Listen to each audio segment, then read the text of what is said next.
10-4 copiado, ok. Interesante.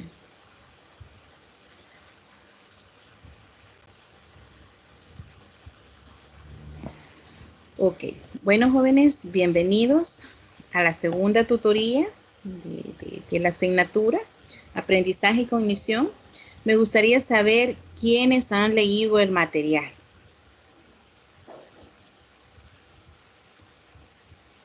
¿Quiénes han leído el material esta vez? No, pero solo superficial, solo del señor Hauser, no sé cómo pronunciará. Super. Pero leí nada más. Ajá. Pero ahorita vamos a abordar lo que es ya la neurociencia del aprendizaje. ¿Quién ha leído el material? Yo no he leído específicamente el material, pero sí he buscado información relacionada a la neurociencia que trata como de explicar cómo es que aprende el cerebro, es decir, el ser humano, ¿verdad?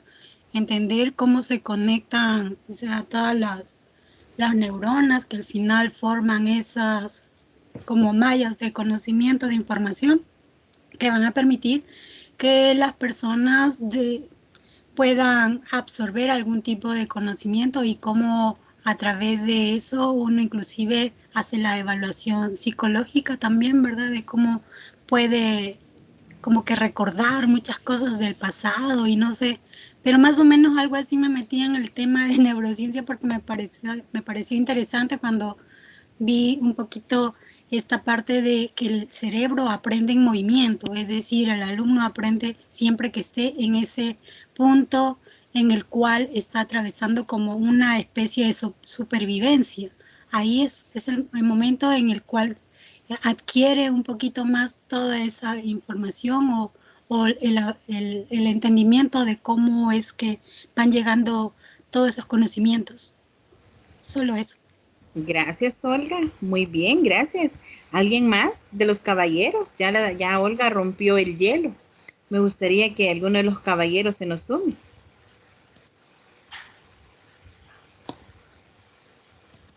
A ver, uno, por favor. Bueno, solo podemos decir que, bueno, lo que es el cerebro, que el cerebro es el órgano más complejo de nuestro cuerpo, el que controla todos los procesos de nuestro cuerpo. Y en cuanto a lo que es el aprendizaje, entender cómo es que el cerebro transmite esa información. Sabemos que son corrientes eléctricas que permiten la comunicación a través del cerebro, y esto nos permite tanto almacenar información como transmitir información, de tal manera que el cerebro, así como la computadora le hicieron a una semejanza de nuestro cerebro, ¿va? Así como tiene su memoria nuestro cerebro, también la computadora la han ido formando de las mismas capacidades que nuestro cerebro. Así tenemos una memoria a corto plazo, a largo plazo. Entonces nos damos cuenta que nuestro punto central es el cerebro, que controla a todos los elementos de nuestro cuerpo. Gracias. Muy amable. Bueno, como sabemos, la neurociencia está implícita con lo que es la parte del aprendizaje, todos aquellos procesos internos que nos permiten a nosotros saber cómo se da este funcionamiento dentro de lo que es la parte del aprendizaje. Ahora bien, vamos a abordar la parte del sistema nervioso central y el sistema nervioso autónomo. Y me va a decir, ¿y qué tiene que ver con la parte del aprendizaje? Pues como ustedes saben, el sistema nervioso central se compone del cerebro y la médula espinal. Estas partes son responsables de integrar y coordinar las señales nerviosas, como bien nos explicaba el compañero, coordina las señales nerviosas de entrada y de salida, y al mismo tiempo realizan las funciones mentales superiores, como lo es el pensamiento o el habla. La médula espinal es donde se unen las fibras nerviosas de la mayor parte de nuestro cuerpo. Entonces, ¿por qué el sistema nervioso central se llama así? Bueno, el sistema nervioso central se denomina así porque desempeña el papel principal en la recepción de la información de diversas áreas de todo el cuerpo y luego coordina dicha actividad para producir las respuestas correspondientes al cuerpo. ¿Se han percatado que de repente nos golpeamos el dedo? ¿Cuál es la reacción que tenemos muchos? ¿Qué reacción tiene cuando nos machucamos un dedo? A ver, Carlos. Carlos. ¿Sí? Ay, dice uno. Y siente dolor. Ajá. El dedo automáticamente. La reacción automática, llevarse el dedo a la boca. Correcto. Entonces hay un impulso nervioso y automáticamente el dedo va para la boca. Increíblemente es lo primero que hacemos. Y cuando estamos en el proceso de gestación, en el proceso embrionario, muchas veces el niño, para seguridad, el feto o el neonato, neonato es cuando ya nació, pues el feto se chupa automáticamente el dedo, porque encuentra placer, encuentra protección, y así sucesivamente.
Ok, no sé por qué se apagó el micro.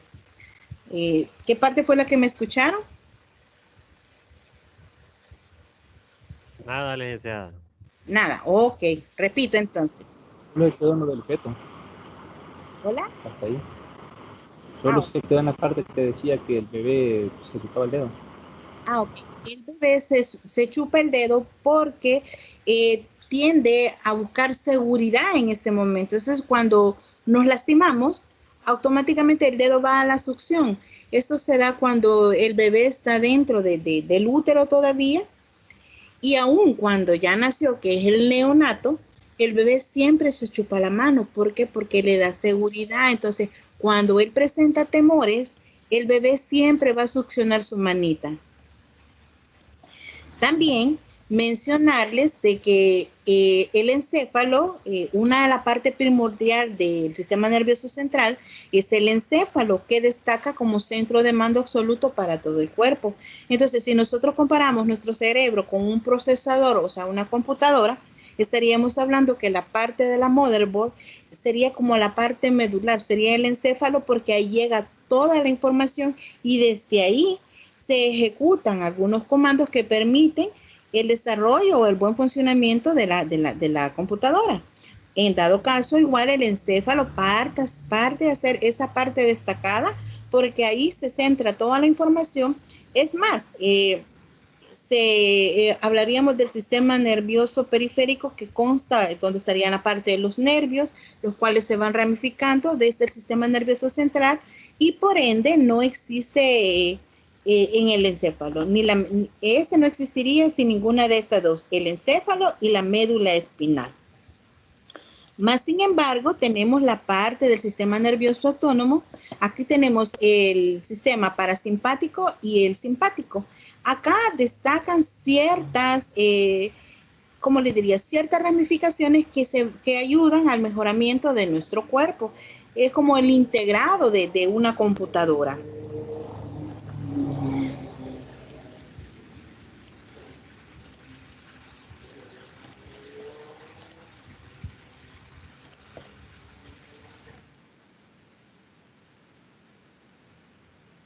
Entonces, vamos viendo que igual aquí hay estructuras, hay funciones. El sistema simpático o el parasimpático incluyen todas esas ramificaciones que permiten que nosotros realicemos actividades en gran cantidad de medidas. Por ejemplo, a lo largo de nuestra vida nosotros vivimos realizando o ejecutando diferentes acciones, corremos, saltamos, hablamos, bailamos, cantamos, bueno, hasta cantamos cuando estamos en la ducha y decimos somos malos cantando, pero de repente estamos ejecutando diferentes acciones, yo me estoy enjabonando el cabello, pero también estoy cantando.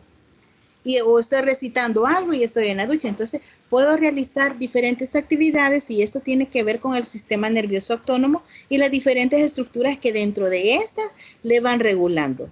Entonces, todos los actos o elementos voluntarios que hacemos de forma voluntaria tiene que ver con este sistema. Pero también hay que mencionar, jóvenes, que el sistema nervioso vegetativo, bueno, así se le conocía antes al sistema nervioso autónomo, también es llamado, bueno, era llamado vegetativo, pero con las nuevas modificaciones que se han venido realizando, empezamos a hablar del sistema vegetativo. Entonces, acá vemos que empiezan a aparecer todas aquellas sinapsis, lo que me mencionaba el compañero al inicio.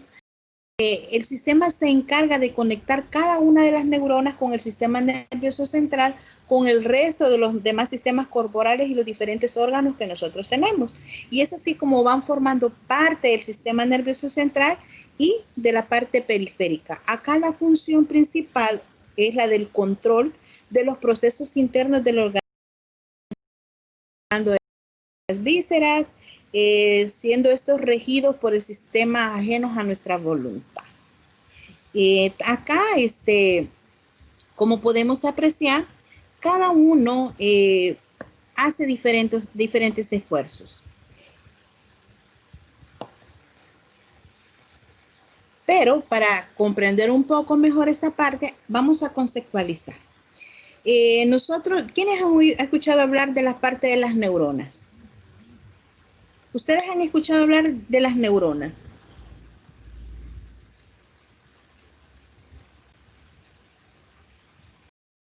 ¿Jóvenes?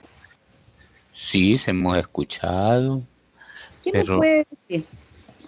Bueno, que podríamos decir que la neurona es, como le dijera, le podía poner la semejanza como que fuera un sistema planetario, ¿verdad? Donde hay estaciones y cada neurona es una estación y que cada estación se comunica con otra estación. Entonces, una neurona tiene la finalidad de transmitir la información de una a otra. Ese es en concepto general porque hay tantos elementos que tiene, ¿verdad?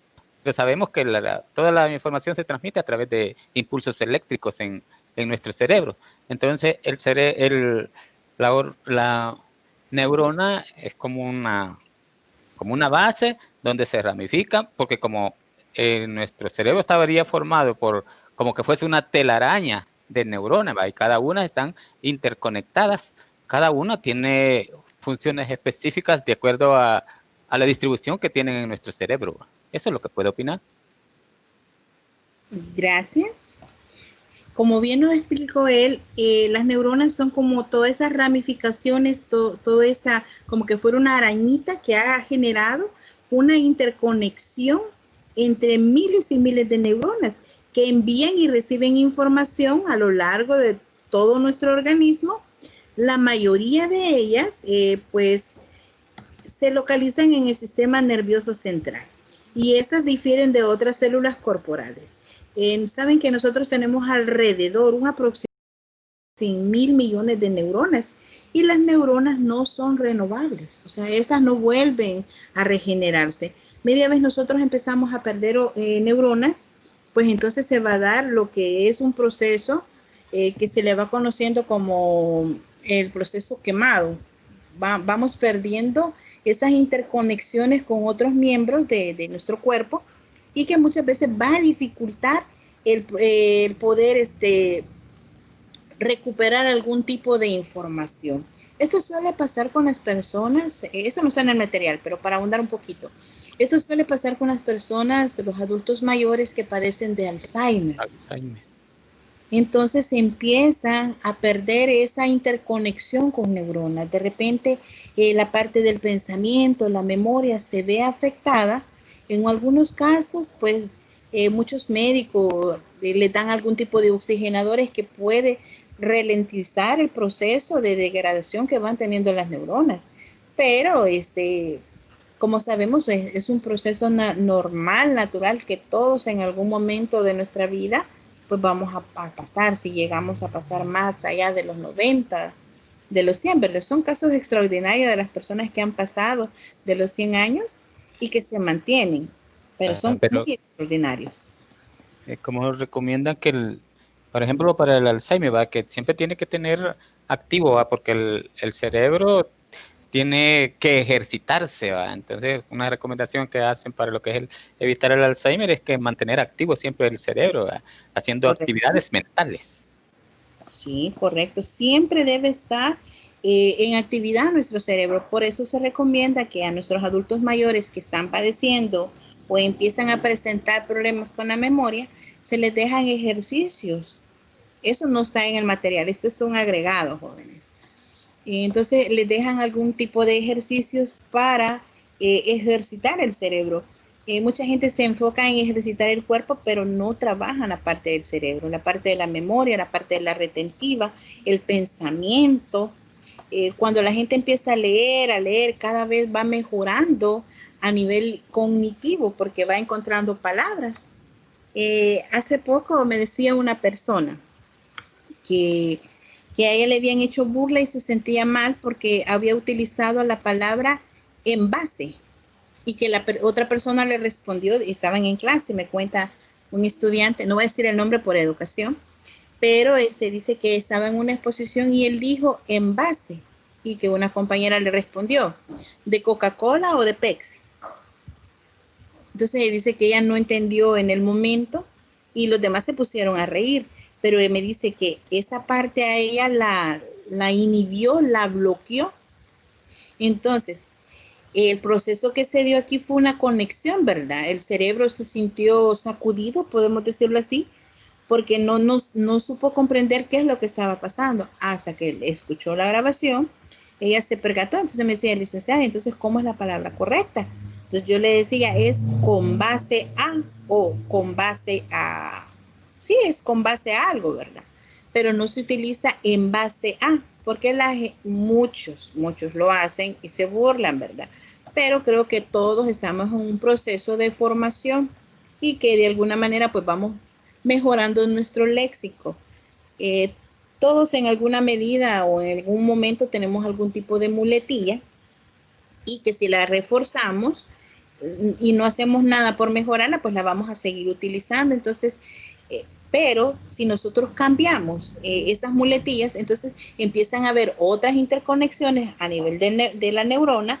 El acción manda un mensaje y está mandando que se debe realizar otro tipo de pronunciamiento para lo que se nos está presentando. Entonces, cuando las dendritas, ustedes logran visualizar esas como ramificaciones, esas son las dendritas que hacen las interconexiones. De repente podemos experimentar así como que son pequeños calambritos, como que nos pasa corriente, es donde se están haciendo esas interconexiones en nuestro cuerpo. O cuando estamos recibiendo algún tipo de información y esto va a mejorar. Entonces, es así como se va dando ese proceso. Entonces, acá está cómo se produce en sí la parte de la sinapsis, que tiene que ver con la relación que está contra la acción y lo que es la neurona. En la acción es la parte larga, esa que ustedes logran ver, donde se encuentran esas acciones, tienen la parte de melianina y hace la interconexión para que se den esos impulsos electromagnéticos, podemos decirlo, o energéticos, que van a ayudar a mejorar. Entonces la neurona hace un contacto presináptico con la acción. Entonces libera un neurotransmisor a la siguiente neurona y es así como se va dando el proceso de la sinapsis. En cuanto a lo que es la estructura del cerebro, pues como nosotros sabemos, nuestro cerebro está conformado por cuatro por 4 lados: el lóbulo frontal, el lóbulo parietal, el lóbulo occipital y el lóbulo temporal. ¿Quién me puede decir qué tenemos nosotros en la parte del lóbulo frontal?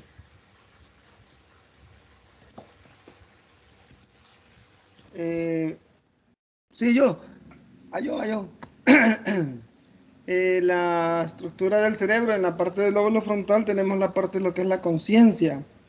La conciencia en nuestros actos motrices o nuestras actividades. Por eso que dicen que cuando las personas tienen esquizofrenia o cosas así, les hacen una lobotomía frontal. Ok, gracias. Muy bien. Y gracias, Juan José, ¿verdad? ¿Quién más? ¿Quién me puede decir que tenemos en la parte del lóbulo parietal?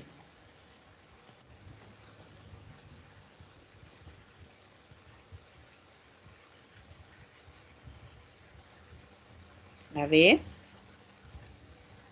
Ah, yo, licenciada, pero no referente a lo que preguntó, sino que estoy un poco en desacuerdo con lo que dijo Juan José, porque conciencia se presupone que puede estar allí, pero no se sabe con exactitud.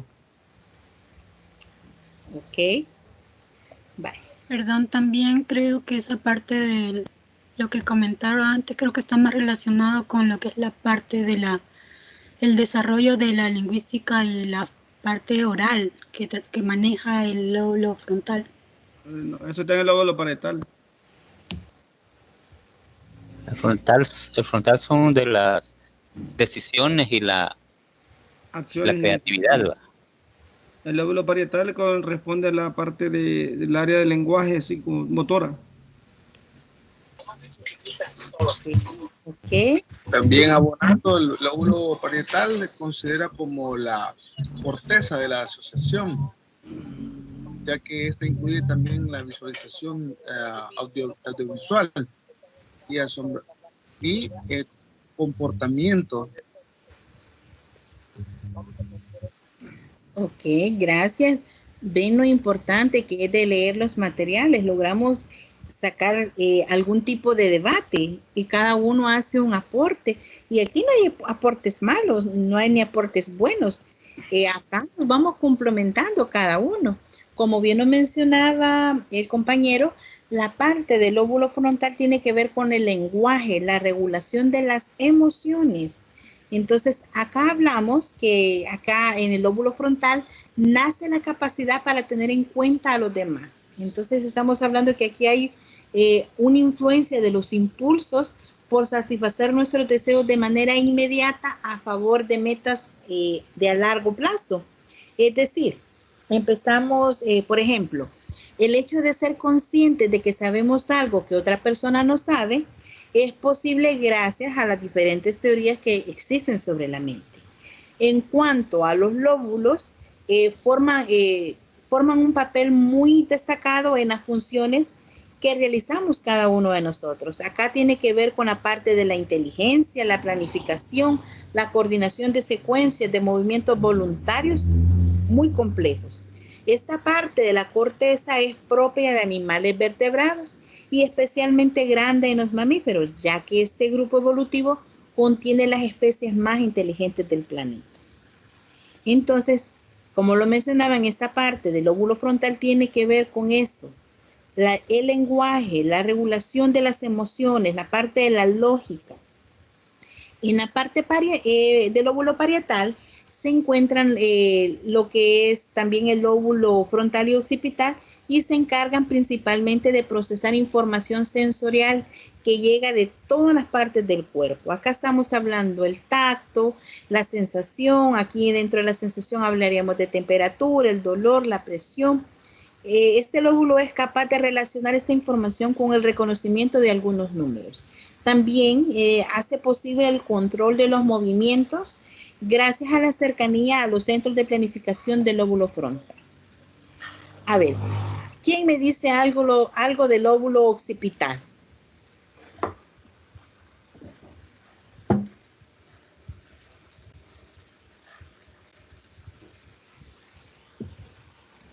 Si A mal ver, no joven. recuerdo, el lóbulo occipital tiene que ver con la parte de la vista. Ah, ok. Sí tiene que ver con la parte de la vista. Acá esta es la primera zona de la neocorteza que nos llega, o sea, nos llega la información a través de la vista. Por lo tanto, tiene un papel crucial en el reconocimiento de objetos, la cuya luz es proyectada sobre la retina, aunque por sí misma no tiene la capacidad para crear imágenes coherentes. Estas imágenes son creadas, jóvenes, a partir del procesamiento de estos datos que ya poseemos en una zona del cerebro llamada áreas de asociación visual. El lóbulo occipital manda información sobre la visión hacia otros lóbulos cerebrales y a través de este están los dos canales de comunicación diferentes. Ahora bien, en el lóbulo temporal, ¿quién me puede decir qué encontramos? ¿Qué encontramos en la parte del lóbulo temporal?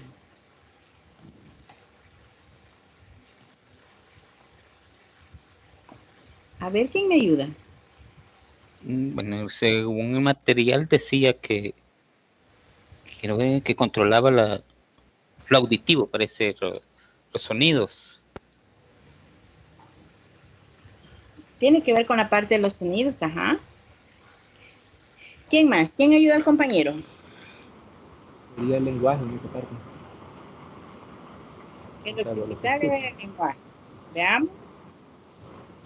Bueno, en este caso es el área de aprender y recordar. Ok, gracias. Tiene que ver con la parte de la memoria, el reconocimiento de los patrones de los datos prevenientes por medio de todos nuestros órganos sensoriales. Cuando hablamos de los órganos sensoriales nos referimos a nuestros sentidos. Por lo tanto, juegan un gran papel, jóvenes, en el reconocimiento de rostros, voces, pero también tienen que ver mucho con el recuerdo de palabras. Esta es la gran función que tienen nuestros lóbulos. También tenemos que hablar de la parte de las funciones que cada uno de estos órganos tiene. Por ejemplo, la corteza cerebral desempeña un papel clave en la memoria, la atención, la percepción, la cognición, la conciencia, el pensamiento, el lenguaje y la conciencia. Estamos hablando, jóvenes, que está manejando a nivel superior. Estamos hablando de niveles superiores acá. La parte del tallo cerebral y la formación reticular regulan el control de las funciones corporales básicas como es la respiración. O sea, todos preguntan, ¿y cómo respiramos, verdad? Muchas veces ni siquiera nos damos cuenta de que estamos respirando. O ustedes les ha percatado que de repente nadie se recuerda que tiene que estar respirando, pero es algo que automáticamente nosotros estamos haciendo.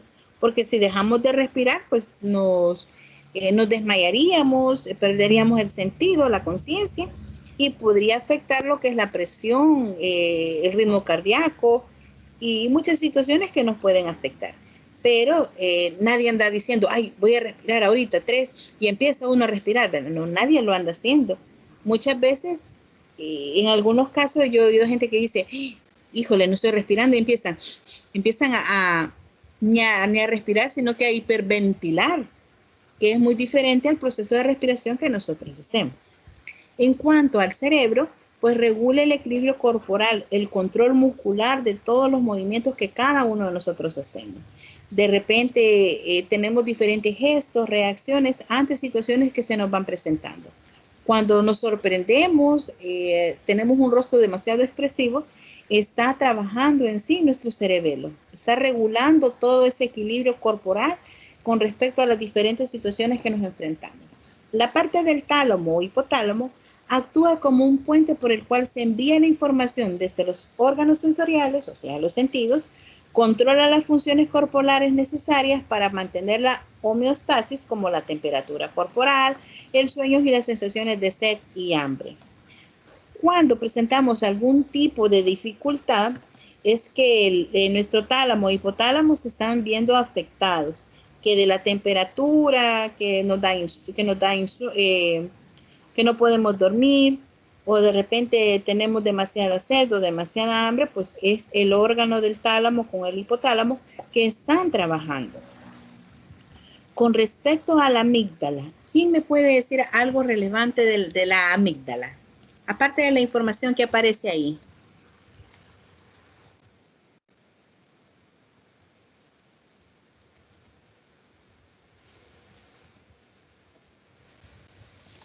A ver.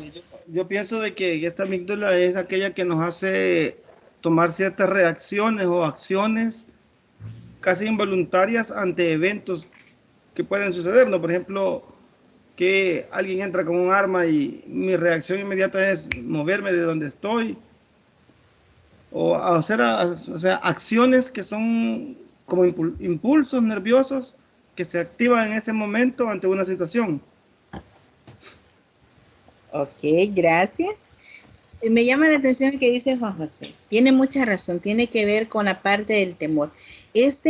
La amígdala en adolescencia es el órgano primario que responde a muchas situaciones o da muchas respuestas a cómo los adolescentes son.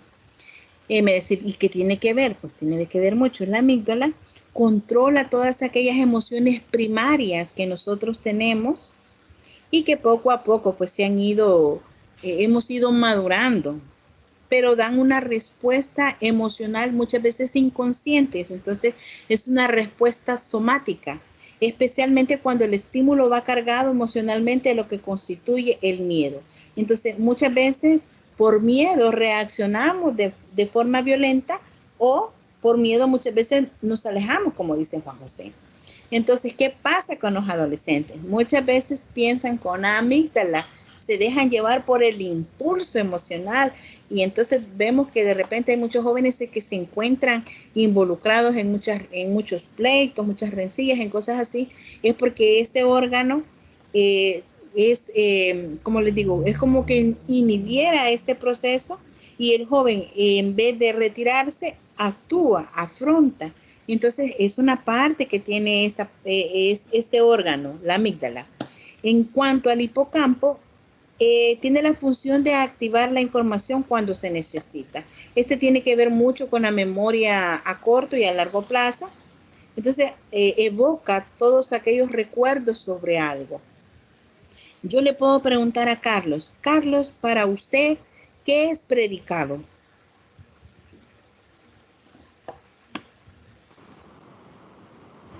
Si nos referimos al lenguaje, el predicado es como las acciones que seguían los verbos. Predicado, no. Predicado es lo que se dice de la persona, si lo asociamos al lado del lenguaje. Es lo que se dice de la persona, qué es lo que está haciendo la persona. Entonces, de alguna manera, cuando estoy preguntando, estoy evocando un recuerdo de ¿qué? De cuarto, quinto, sexto grado, cuando me enseñaban las conjugaciones. Miren qué terribles esas conjugaciones, ¿verdad? Cuando había que conjugar el verbo en el modo imperativo, en el modo pluscuamperfecto y no sé cuántos más. Era tremendo. Yo recuerdo mi frustración con lenguaje en las conjugaciones cuando me hablaban de los verbos y yo sentía que me estaban hablando en ruso. Pero igual, tenía que aprender.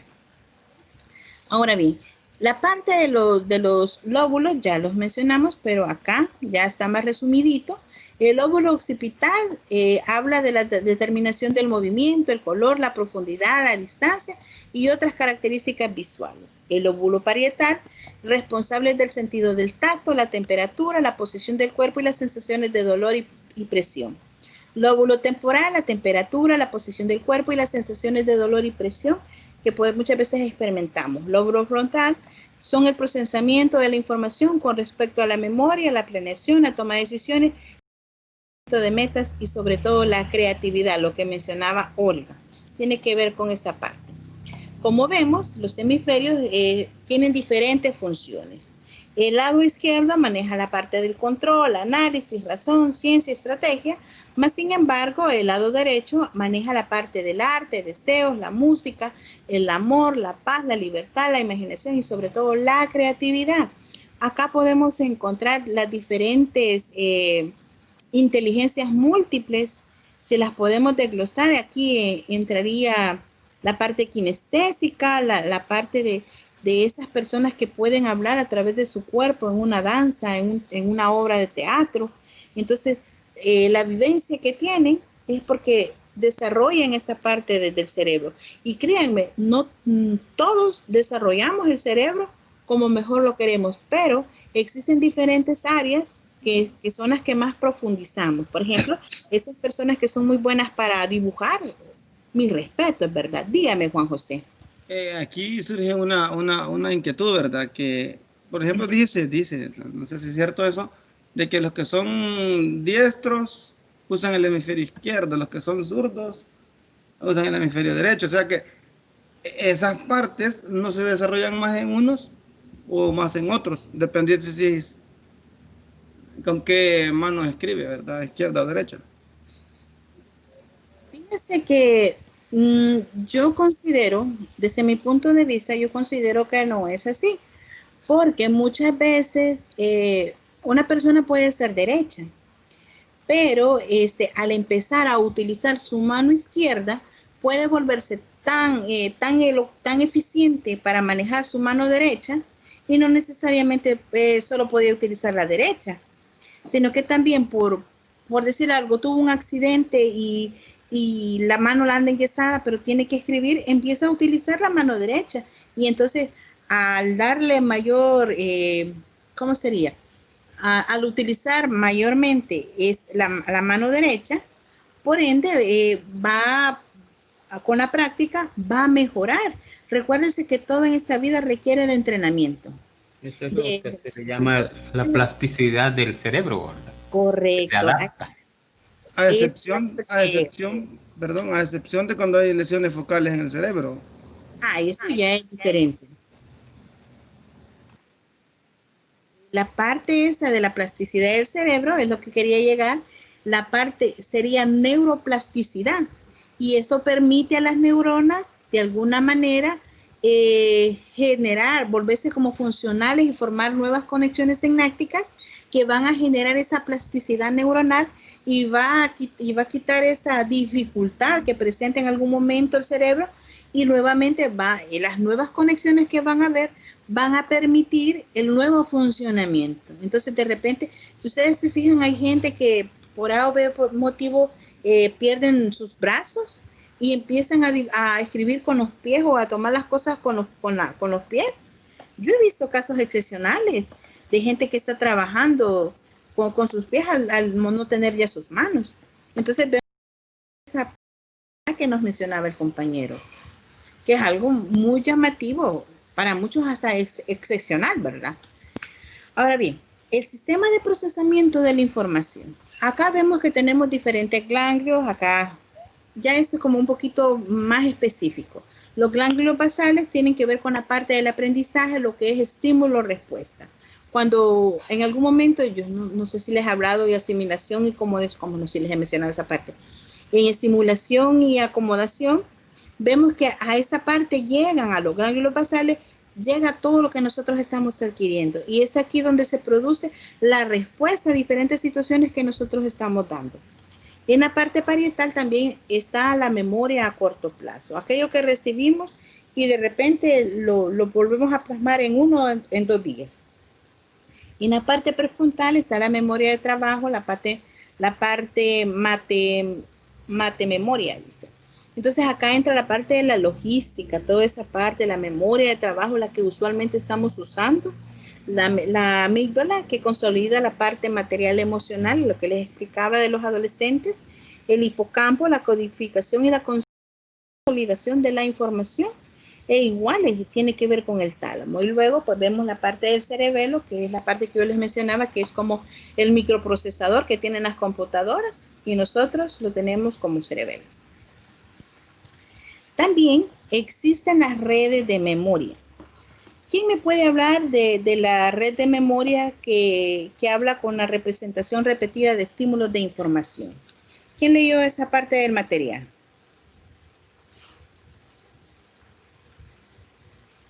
A ver. ¿Qué pasa con la presentación repetida de estímulos e información? ¿Qué creen ustedes que genera?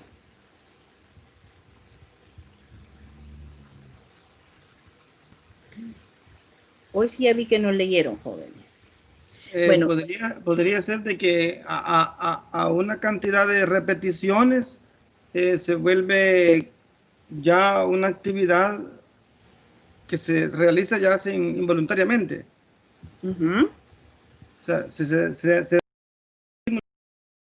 que al final el estímulo ya no necesita estarlo buscando en memoria, sino que ya lo tiene así a mano la actividad. Ok, gracias Juan José. Lo que sucede es que las redes nerviosas pueden volverse tan fuertes y que las respuestas neurales se den con gran rapidez. O sea, ya no se va a tardar el proceso de la información, sino que de repente, bueno, le voy a poner el ejemplo, de repente nos preguntan algo y llega de insofacto a nosotros el recuerdo, decimos, es esto y eso, lo recordamos tan fácil, de tanto que lo hemos repetido, como nos dice Juan José, que la respuesta se vuelve inmediata ante el estímulo que nos está llegando. Desde la perspectiva de la neurociencia cognitiva, aprender implica formar, fortalecer las nuevas conexiones que estamos utilizando para el aprendizaje y que igual las teorías actuales van a mejorar y van a fortalecer estos aprendizajes. Entonces, como recuerden ustedes que la parte cognitiva tiene que ver por medio de todos los estímulos que están llegando hacia nosotros. Cómo vamos a ir asimilando, acomodando esta información y luego la vamos a estar replicando en un momento dado con otra persona. Acá es importante hablar de la teoría de Hebb. Él hablaba del proceso de la formación de las conexiones. También nos mencionaba lo que eran las redes sinápticas y que mencionaba también que han sido objeto de estudio de muchos científicos y que durante muchos años pues han estado queriendo saber más información sobre cómo se dan esos procesos de las redes a nivel de la memoria. Este teórico formuló la teoría de la neurofisiología y la parte del aprendizaje. Y él hablaba que el papel que desempeñan todas las estructuras corticales tienen que ver con la parte de las células y las consecuencias que hay dentro de estas. También él hablaba de la estructura celular. De cómo se tenían que hacer. Y entonces él hablaba de todos estos estímulos que estaban llegando a nuestro cerebro. De ahí partimos de la parte de la interacción que existe en cuanto al entorno del aprendizaje. Les puse esa imagen porque me llamó mucho la atención lo que decía. Mis palabritas me ayudan a crecer y a construir mi mundo. ¿Qué es lo que sucede? Constantemente nosotros estamos construyendo nuestro aprendizaje, así como habla la teoría del constructivismo de Vygotsky, que nos menciona que el estudiante es el constructor del aprendizaje. Solo él puede construir su propio aprendizaje, pero esto tiene que ver a través de las diferentes interacciones que él tiene con su entorno. Acá aparece la triada entre maestro, sociedad y alumno. Nadie va a aprender por ninguno de nosotros. Todos vamos a aprender por igual. Entonces, hablamos de esas interacciones que tiene cada uno para adquirir el conocimiento. También hablamos de la parte de los factores que van a incidir dentro del desarrollo de nuestro cerebro. Acá se menciona la parte genética, la estimulación ambiental, la nutrición, las esteroides, los teratógenos y las fases del desarrollo que cada uno de nosotros va pasando. Las teorías contemporáneas describen la motivación como el principal ente cognitivo que va a ayudar a que se den todos estos procesos, cómo nosotros vamos a percibir la información, las capacidades que cada uno de nosotros va a tener para comprender y realizar de alguna manera las conductas destinadas. Acá también podemos hablar de la autoeficiencia que tiene la persona y que cómo es posible que esto se dé y que de alguna manera pues nos genere lo que son las recompensas al final. Cuando nosotros nos preparamos, leemos un material, a nivel cognitivo, pues estamos acomodando toda esa información. Luego la parte de la estimulación de nuestros entornos, acá puede ser la guía o la orientación que les puede dar su tutor o docente, como ustedes le quieran llamar, o un compañero que les despeje todas aquellas dudas que ustedes tienen en cuanto a una temática. Y entonces se da la estimulación ambiental. Y todo esto puede favorecer también la parte emocional. Si yo estoy bien emocionalmente, créanme, el proceso de aprendizaje va a ser mucho, mucho mejor. E igual, la parte de la nutrición es tan importante. Muchas veces podemos tener toda la disponibilidad de poder adquirir un conocimiento, un aprendizaje, pero ¿qué pasa si no he desayunado, no he almorzado? Puede que me sienta mal, me sienta decaído, me duele la cabeza, tengo sueño, estoy aburrido. O sea, empiezo a dar muchas muestras de que no estoy interesada en realizar o recibir el estudio.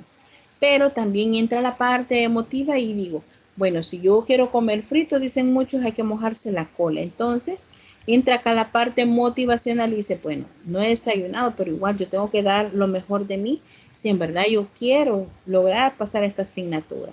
Muchas veces hacemos muchos sacrificios y entonces acá entraría esa parte donde nosotros adiestramos a nuestro cerebro. Por ejemplo, voy a poner otro ejemplo. Mucha gente condiciona su cerebro y su cuerpo al mismo tiempo y orinan antes de salir a la calle. Y no andan en la calle que quieren ir a orinar aquí y allá. No. Orinan cuando salen y hasta que regresan vuelven a orinar a la casa.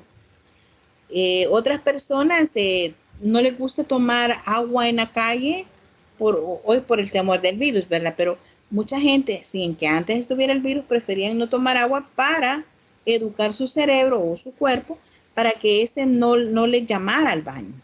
Entonces, vemos cómo va incidiendo la estimulación, la parte de la nutrición también y las fases del desarrollo que cada uno de nosotros va teniendo. Pero acá se va a dar un problema. Si nosotros tenemos algún problema a nivel genético en nuestro cerebro, va a ser muy difícil, muy difícil el proceso de aprendizaje. ¿Puede mencionar un problema genético para el aprendizaje? La disgrafia. Ajá. ¿Qué otro problema?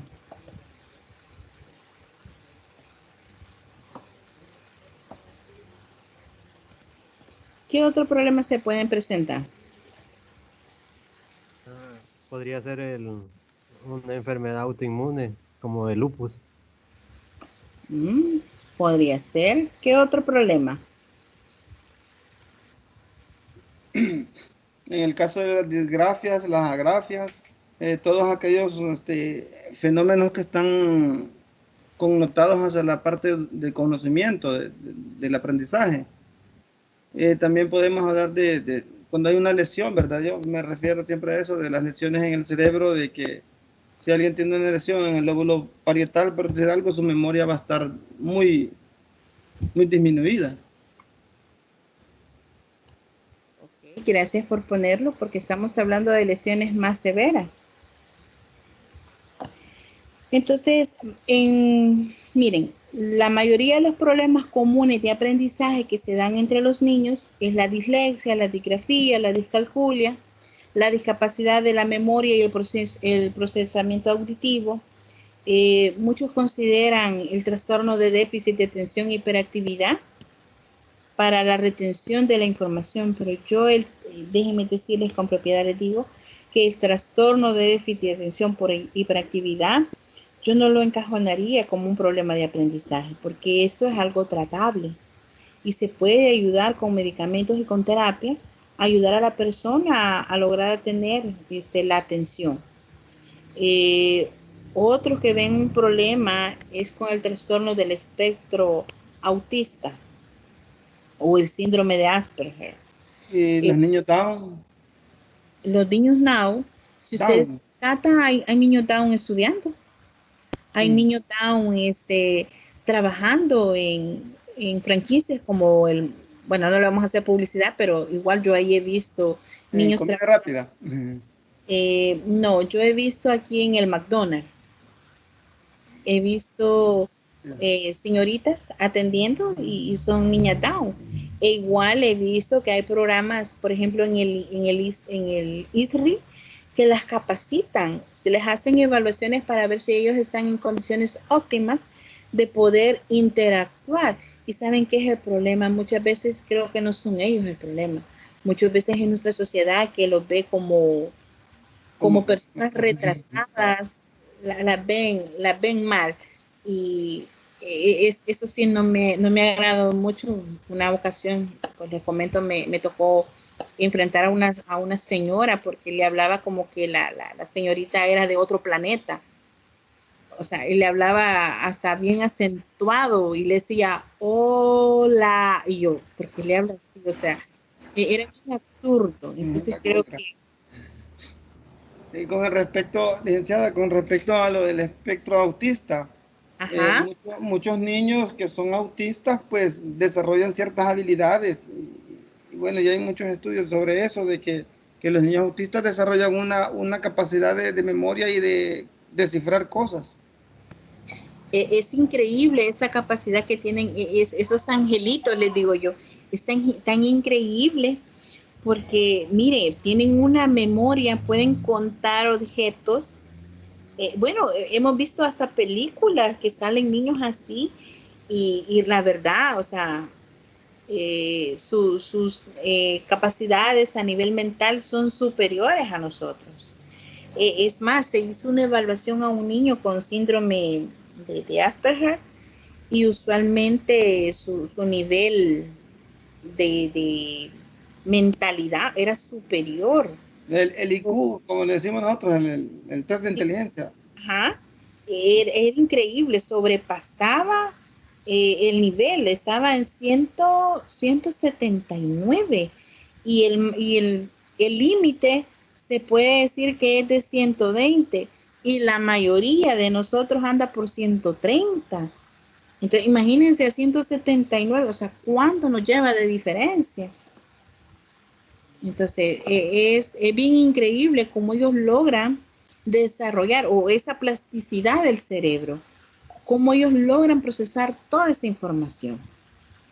Pero igual, continuamos. Hablando ya de la parte emocional, lo que yo les mencionaba hace un momento, les hablaba sobre esa parte, la perspectiva, o sea, todos esos estados emocionales, cómo van incidiendo en nuestro aprendizaje, cómo nosotros vamos abordando todo este tipo de situaciones, las emociones implícitas en cuanto al aprendizaje. Imagínense qué bonito esto, cómo las emociones van a incidir en nosotros. ¿Quién me puede decir qué son las emociones?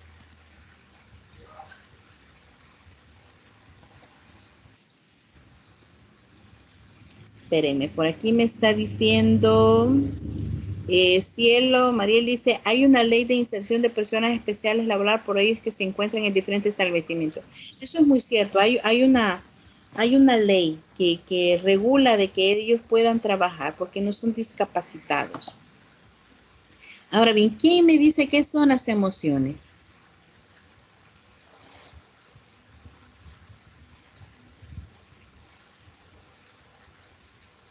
¿Qué son las emociones, jóvenes?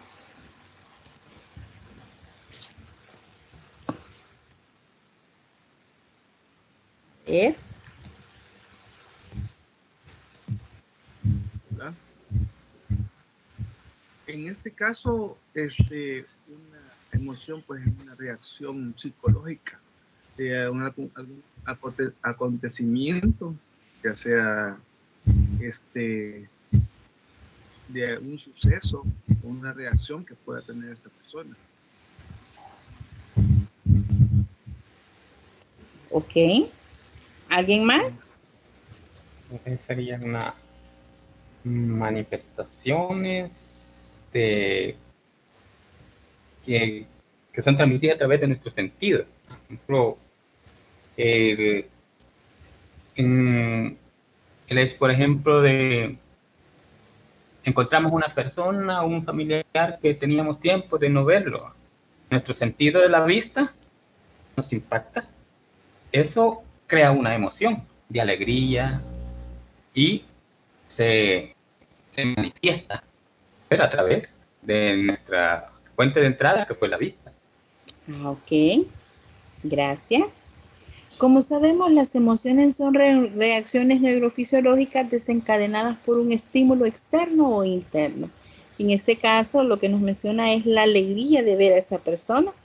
Genera un impulso más si tenemos tanto tiempo de no ver a esa persona y esa persona es muy significativa para nosotros. Bueno, por ejemplo, aquellos que se enamoraban de las maestras o de los maestros y cuando los miraban después de vacaciones el corazón latía a 1000 por horas. Yo creo que en algún momento a alguno de nosotros nos pasó de que de repente nos gustaba el maestro o la maestra y entonces nos sentíamos emocionados cuando esta maestra o este maestro hablaba por nosotros. Entonces estamos hablando del sentimiento, que es la autopercepción de una determinada emoción que tenemos. Y lo expresamos de manera subjetiva a través de las diferentes emociones que cada uno de nosotros tiene. Entonces, existe una diferencia entre emoción y sentimiento. ¿Quién me puede decir cuál es esa pequeña gran diferencia?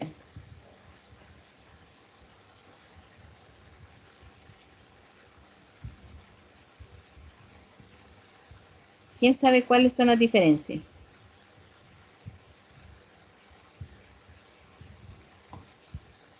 A ver, veamos. Podría decirse que la emoción es la acción. La acción de expresar, ¿verdad? Un sentimiento. El sentimiento es algo más complejo, más interno. Ok, ¿quién más? Sandra dice la reacción. Ok, veamos, ¿quién más? Creo que sería la emoción con lo más básico que uno como ser humano tiene, mientras que el sentimiento de igual manera, pero el sentimiento nos hace reflexionar. Sandra dice la reacción a forma que se expresa. Ok, veamos un último aporte y luego vamos a desglosarlo. Ajá, ¿quién más?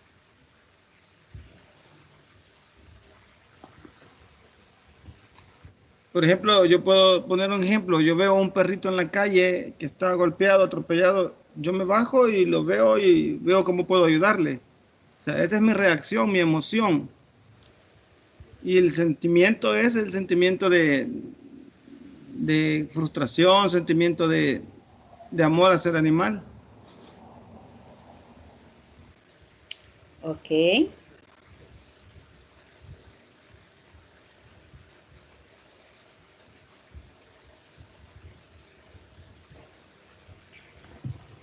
Ok, veamos entonces. Bueno, estamos hablando que la emoción es definida como la parte de la neurociencia, como la respuesta orgánica que nosotros tenemos ante reacciones bioquímicas. Aquí vamos a dar el ejemplo, como venimos hablando aparte del cerebro, ¿verdad? Lo vamos a hablar así, que tiene que ver como la respuesta orgánica de reacciones bioquímicas de nuestro cuerpo, alterando el estado físico actual que cada uno de nosotros tiene. Los sentimientos son las asociaciones mentales y las reacciones hacia las emociones según nuestras experiencias personales. Pero bien, una es de origen biológico, las emociones son reacciones biológicas y los sentimientos son reacciones o percepciones mentales. Entonces, uno es biológico y otra es cognitivo. Cabal, justo lo que yo estaba diciendo. Yo sé, una es de duración breve y la otra es de reacción prolongada. Entonces, estamos hablando, emoción es breve, el sentimiento es prolongado. Una es, la emoción, aparte de ser breve, es una reacción biológica. Y el sentimiento, pues, es una reacción cognitiva. Esa es una gran diferencia entre emoción y sentimiento. Entonces vemos que le podemos dar significado tanto a nivel cognitivo como a nivel biológico. Entonces tenemos las dos situaciones. Entonces, de los estados motivacionales, tenemos la perspectiva de la neurociencia cognitiva. Los estados cambian con las condiciones, va a depender del estímulo que a mí me llegue, cómo yo voy a reaccionar ante los demás. La integración de la cognición, las emociones, cómo ocurren en la evidencia neurofisiológica de la motivación. Entonces vamos viendo cómo se van ligando una con otra. Estamos hablando de emociones, cómo estas van a incidir en mi proceso de aprendizaje.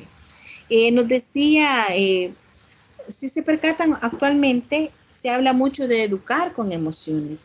Las tendencias pedagógicas actuales han puesto su atención sobre la educación afectiva.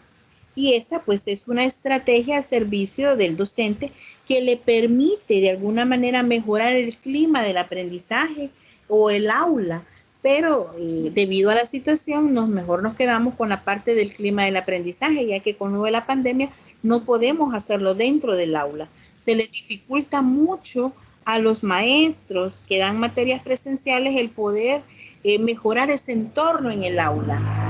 Me dice Cielo, en el biológico podría mencionar los cambios físicos que presentan los jóvenes en el proceso del desarrollo.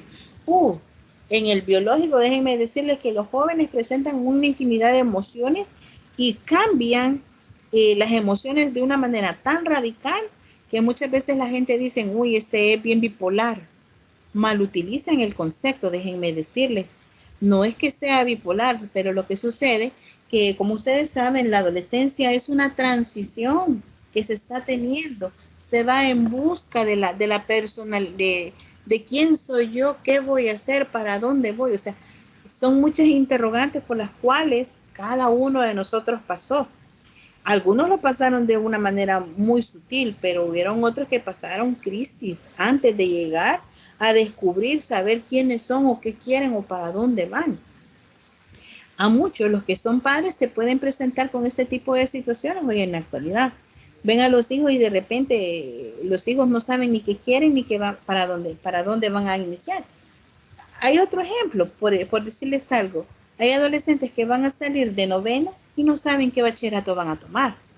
Y hay otros que ya están por salir de graduarse de bachiller y no saben ni a dónde van a ir a estudiar ni qué carrera van a tomar. Entonces ahí surge el término de estudiante paracaidista.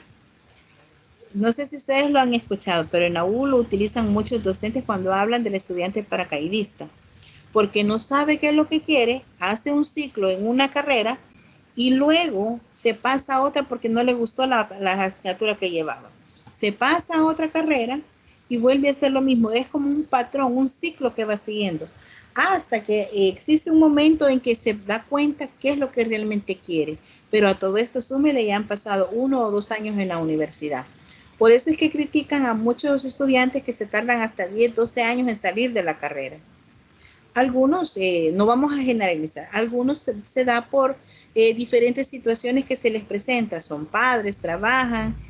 Ahora con la pandemia muchos estudiantes se han retirado y vieran que es bien complicado.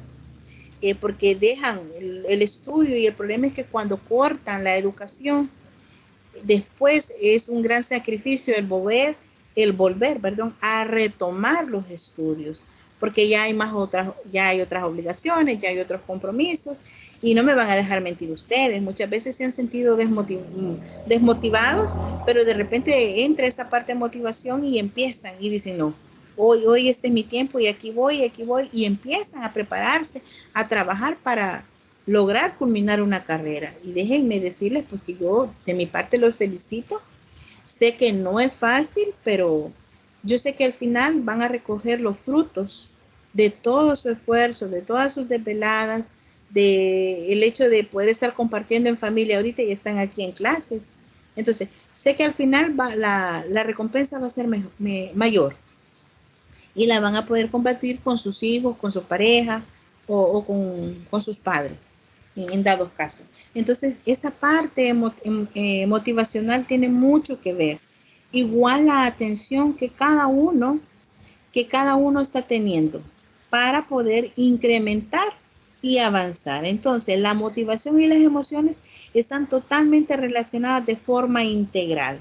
Eso no los mencionaba Daniel Goleman pues él fundamenta que hay que conectar las emociones con uno mismo, saber qué es lo que una persona siente y sobre todo el autoconcepto positivo, no la parte negativa de decir, ay, no, yo no puedo. Muchas veces he escuchado palabras peyorativas que dicen, no, hombre, soy un inútil, soy un burro. Pues no, debemos trabajar en esa parte del autoconcepto positivo y es decir, yo tengo un objetivo, tengo una meta, entonces debo perseguirlo, debo avanzar por esa meta, pero debo hacerlo por mí mismo, no porque la fulanita, la menganita me dijo. No, al final recuerden que el proceso de aprendizaje es particular. Cada uno de nosotros aprende lo que realmente uno quiere aprender. Entonces, hablamos ya de inteligencia emocional como un conjunto de habilidades que sirven para expresar y controlar todos sus sentimientos de la manera más adecuada. Llámese o incluyese en el terreno personal, el terreno social. Acá hay un buen manejo de los sentimientos y por ende estamos hablando de una motivación positiva, porque vamos a hablar de la parte de la perseverancia, de la empatía, la agilidad mental que cada uno de nosotros puede llegar a tener. Básicamente, jóvenes, la inteligencia emocional es un rasgo humano cuyo fin es lograr la capacidad de interactuar con el mundo, la receptividad adecuada que cada uno debe de poseer ante una adaptación social en el cual nos vamos presentando. Entonces, ven ustedes qué importante es hablar de las emociones, y no solo de las emociones, sino de esa parte de la inteligencia emocional que cada uno de los estudiantes va construyendo y va desarrollando al mismo tiempo un grado de autoestima y le permite aprender, valorar aquellos puntos fuertes y tratar de mejorar aquellos que le generan debilidad. Entonces vemos que se logra una visión positiva de la vida y que le ayuda a desenvolverse en una sociedad cada vez más compleja y diversa. Porque no me van a dejar mentir, ustedes mejores que nadie saben cómo nosotros estamos en nuestra sociedad. Es una competición enorme, mucha gente ha dejado de ser empática y nos presentamos ante todo ese tipo de problemas. Entonces, veamos acá el ciclo de la motivación. Hay una necesidad, esto genera un estado de tensión. Si nosotros nos frustramos ¿cómo sería? Si nosotros nos desmotivamos en el proceso, cuando nos vemos en el estado de tensión, donde está esa fricción de que tenemos dificultades para las tutorías, tenemos dificultades para nuestro trabajo, no puedo entrar a tutoría porque tengo otra asignatura, no puedo entrar a la clase porque me pusieron jornada larga. Entonces, ahí se puede dar una reacción negativa o se puede dar un comportamiento de acción que va a generar una satisfacción. En su momento puede generar una homeostasis, que es el desequilibrio que se da entre continúo, no continúo, me esfuerzo, no me esfuerzo. Y entonces va a depender de los estímulos que yo reciba, cómo yo voy a reaccionar ante esta necesidad que se me está presentando. Y de ahí va a depender si ese va a ser una reacción positiva o una reacción negativa que yo puedo tener ante las situaciones que estoy presentando. Ahora bien, no sé si tienen dudas. Yo me emocioné hablando del tema de las emociones. No sé si tienen alguna duda o algún aporte que quieran realizar.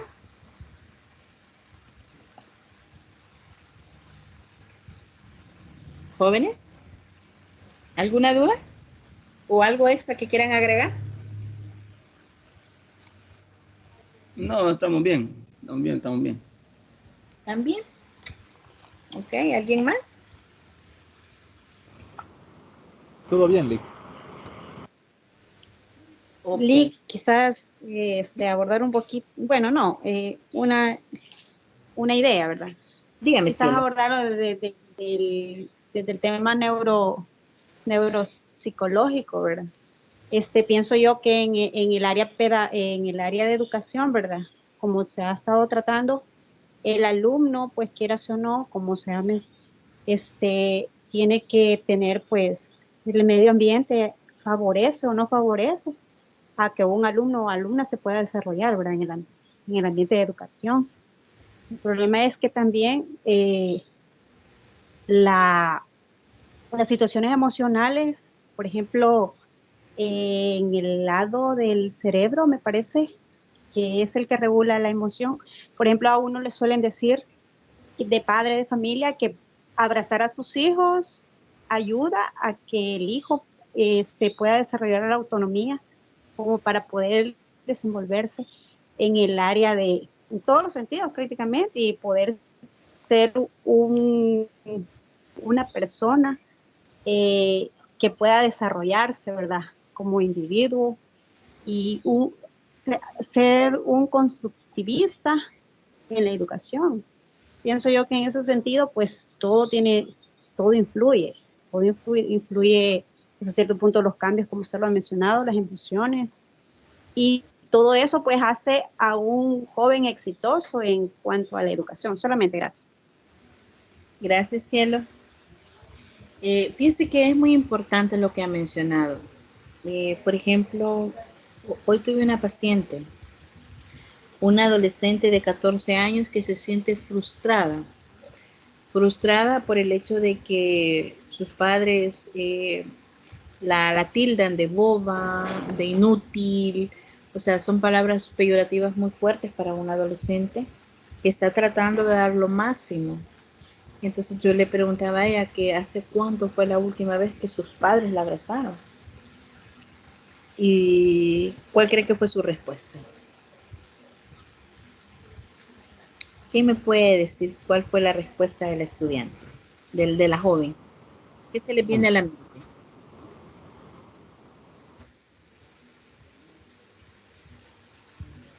Lo primero que se le venga a la mente.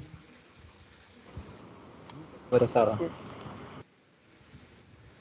Bueno, de que quizás nunca había sido abrazada por sus padres, o sea, nunca le habían dado ese sentimiento de afecto para que ella se sintiera segura. Ok. Y también, perdón, y también implica también que el sentimiento de afectivo de un abrazo y la seguridad que brinda, también depende la emoción y cómo se ve, en el contexto en que se ve. Porque si le da un abrazo, pero no es de calidad, por decirlo así, pues simplemente, hey, si es algo como costumbre, pero no es un sentimiento que evoca la seguridad, puede ser un abrazo, lo pueden abrazar muchas veces, pero si no hay ese nivel, esa calidad de la emoción, pues es como que nunca lo hubieran abrazado. Correcto, gracias, Juan José. Sandra, igual, pues déjenme decirles que cuando yo le preguntaba a la señorita que cuándo había sido la última vez que sus padres la abrazaron, empezó a llorar. Empezó a llorar como que usted le quita el chupete a un bebito, y era un llanto desconsolado. Existen diferentes tipos de llanto. Lloramos de dolor, de rabia, y es bien diferente. Pero la niña, no le puedo llamar niña en este momento, aunque no es correcto, optó la posición fetal en el sofá donde estaba, se puso en cuclillas y empezó a llorar desgarradamente. Entonces, como profesional, yo no me podía acercar a ella, sino simplemente dejarla vivir el sentimiento y la emoción que tenía en ese momento. Cuando ella logró estabilizarse, la felicité. Y me va a decir, pero ¿por qué felicita un acto así? Porque supo reconocer el sentimiento y no lo juzgó. Y eso es muy importante. Muchas veces nosotros juzgamos nuestras emociones, juzgamos nuestros sentimientos y decimos, ay, yo no tuve por qué haber llorado, yo no tuve por qué haberme mostrado débil ante esta persona, yo tuve que haber sido más fuerte. Muchas veces suele pasar en los caballeros, que dicen, no se permiten llorar porque es de cobarde llorar. Pues no, llorar no es de cobardes, es una emoción y un sentimiento que todo ser humano tiene. Entonces, les pongo el caso de esta adolescente, porque la vi y sentí la soledad que esta joven está presentando. Y llegó a mí, supuestamente, con ideas suicidas, pero yo no la veo con intenciones de que sea una joven suicida. sino simplemente es un llamado que está haciendo de atención a los padres, diciéndoles, mírenme, aquí estoy. Aquí estoy. Entonces, muchos padres, y me van a disculpar si alguien se da por aludido, pero no es mi intención, muchos padres se dedican solo a darle la parte material, la parte económica a los hijos y dejan de lado la parte emocional. Muchas veces nuestros hijos necesitan escuchar que son importantes para nosotros. Lo que decía Juan José, darle una caricia o un abrazo genuino, transmitir el sentimiento, decirle, hey, estoy orgulloso de quién sos. Y déjenme decirles que más adelante ustedes como profesionales se van a encontrar con este tipo de estudiantes, con este tipo de jóvenes que muchas veces necesitan ese calor, esa parte bonita de que alguien se sienta orgulloso de ellos. Entonces, como formadores, como futuros docentes, yo les hago el llamado que sean empáticos con sus estudiantes. No que sean el maestro, como dijo un estudiante ahora, no que sean el maestro buena onda, sino que aquel maestro que tenga esa empatía y que ayude a sus estudiantes y que no les ponga la etiqueta, este es el estudiante problema. Ustedes no saben qué hay detrás de esa conducta de ese estudiante. Muchos de nuestros adolescentes tratan de llamar la atención portándose de maneras negativas, porque es la única manera que los padres los logran ver y decir, este es el problema, o este es haragán, este no hace nada, este aquella, muchas veces se hace. Entonces, debemos de evitar ese tipo de situaciones. Algo está pasando. Puede que aquellos que no tengan padres, pero tienen sobrinos, tienen hermanos. Entonces, ante las conductas, recuerden, ante un estímulo hay una reacción. Entonces, debemos de ver esa parte. Entonces, por eso es muy importante a ustedes que son formadores, que van a ser profesionales, hablarles de esta parte de las emociones, educar con empatía, educar sabiendo diferenciar todo este tipo de situaciones, aspectos de personalidades que cada uno tiene. También deben de recordar que existen diferentes estilos de aprendizaje. Cada uno adquiere la información o el conocimiento de diferente manera. Hay estrategias particulares para mejorar los aprendizajes. Entonces, si yo tengo un alumno problema, óigame, usted lo puede tomar como referente, sacar esa energía negativa que este estudiante está teniendo para generar desorden, para formar un orden dentro del salón. Nosotros podemos, como profesionales, como maestros, nosotros podemos cambiar ese tipo de patrones. Por eso es muy importante el poder cambiar. Acá habla de los papeles de roles de juegos. Entonces, podemos trabajar todo ese tipo de problemas que presentan muchos estudiantes cambiándole los roles. Ahora tú vas a ser el que va a dirigir el salón. Ahora tú vas a mantener el orden del aula. Le cambiamos la postura del estudiante problema al estudiante que va a estar liderando. Y si ustedes se percatan, van a ver un joven tímido al momento de que usted le cambie el rol. Cuando usted ve a un joven tímido, eso le va a permitir a usted el poder modelar esa conducta, el poder cambiar. Desde ahí usted sembró algo diferente en ese estudiante. Porque ya viene la parte individual y dice, hoy me pusieron al frente del salón. Hoy yo estuve y los compañeros me siguieron.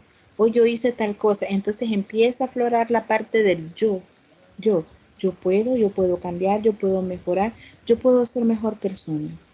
Muchas veces necesitamos solo lo que es un pequeño empujoncito para hacer grandes obras. ¿Algunos de ustedes en algún momento tuvo un maestro que fue el referente y que los impulsó a seguir estudiando? O también existen los lados opuestos que encuentran al docente que es el que le tuvieron una aberración y dijeron, no, yo ya no quiero continuar estudiando. O me van a decir que no es parte de la realidad que nosotros manejamos o a la cual nos hemos visto expuestos cada uno de nosotros. Entonces, tenemos que abordar todos esos tipos de aspectos educativos, las discusiones activas. Por eso siempre es bueno la interacción. Hoy me encantó a mí cuando empezamos a hablar de los lóbulos y los diferentes puntos de vista que cada uno da, cómo lo dice, y no es que alguien diga o repita lo que el otro compañero está diciendo.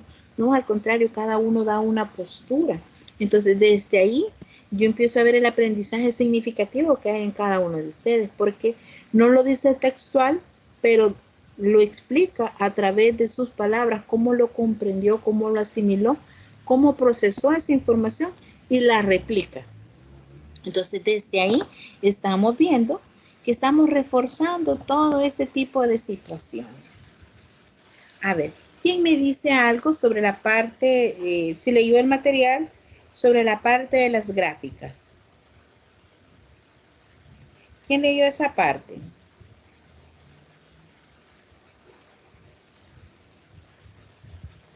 ¿Quién leyó esa parte de los aspectos educativos o no lo leyeron?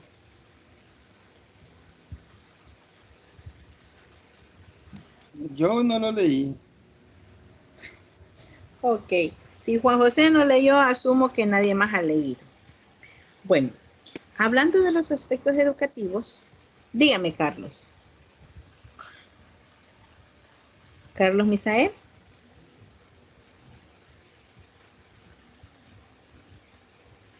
Ok, bueno, no quiere hablar ahora. El aprendizaje basado en problemas, pues como la misma palabra lo dice, este está basado en problemas, es un método de aprendizaje efectivo, el cual involucra a los estudiantes en el aprendizaje y ayuda a motivarlos. Es la parte que yo les decía. Hay que motivarlos, hay que volverlos parte de en el proceso de aprendizaje.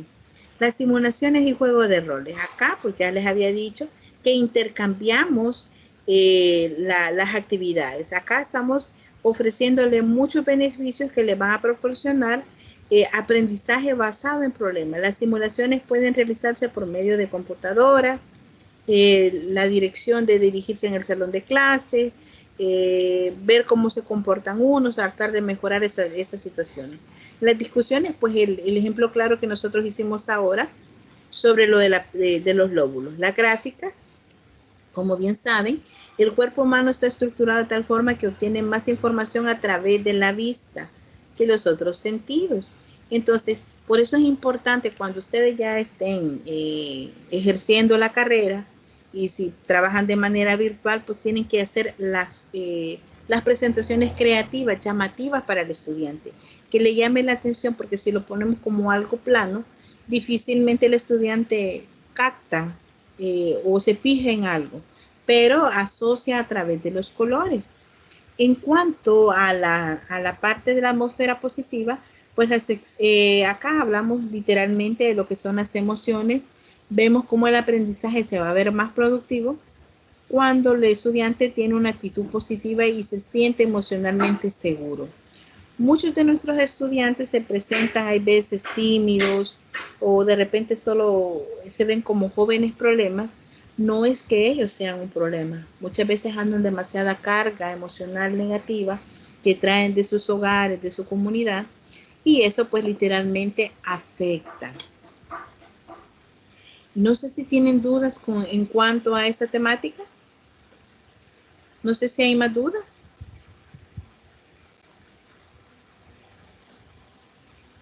¿Hay dudas?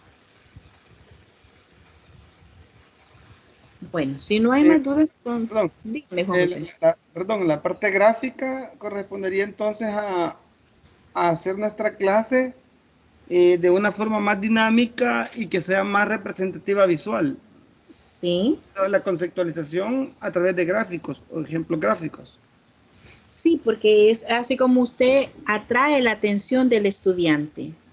Y eso le va a ayudar a fomentar ese aspecto, ¿verdad? La atención, y de igual manera le da la retención de la información o lo que usted le está presentando al estudiante. Entonces capta la atención de él. Así como nosotros acabamos de ver los lóbulos ahí y todo eso, las imágenes.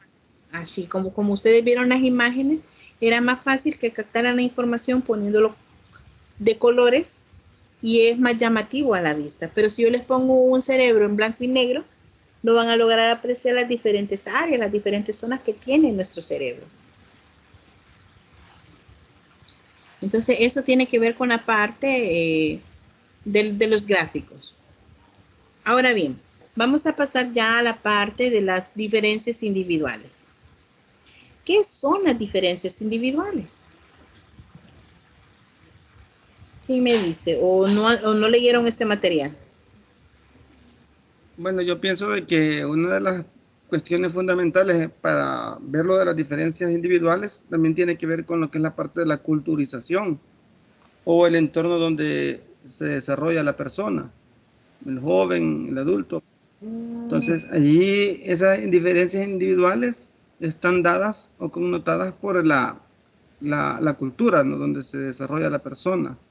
Y ya referente al unirlo con lo que es el aprendizaje, pues vamos a ver también de que el núcleo, si en el núcleo familiar el estudiante no es motivado, no es apoyado, su aprendizaje pues va a disminuir un poco, ¿no? Correcto. Gracias. Acá me está diciendo, están en la base de la personalidad. Tiene que ver con la personalidad también. Bueno, las diferencias individuales está asociado a los conceptos de la personalidad, la inteligencia, la cognición, motivación y los estilos de aprendizaje en términos de psicología. Entonces, como sabemos, cada uno de nosotros o cada uno de los estudiantes aprende de manera diferente. Unos aprenden a través del método de la repetición, otros a través de la escucha activa, otros por la visualización, pero veamos los niños en kinder, siempre les están enseñando cancioncitas nuevas. Yo recuerdo canciones de cuando iba a kinder y de repente escuchaba a mi hermana cuando yo ya tenía 7 años, porque le llevo 7 años a mi hermana menor.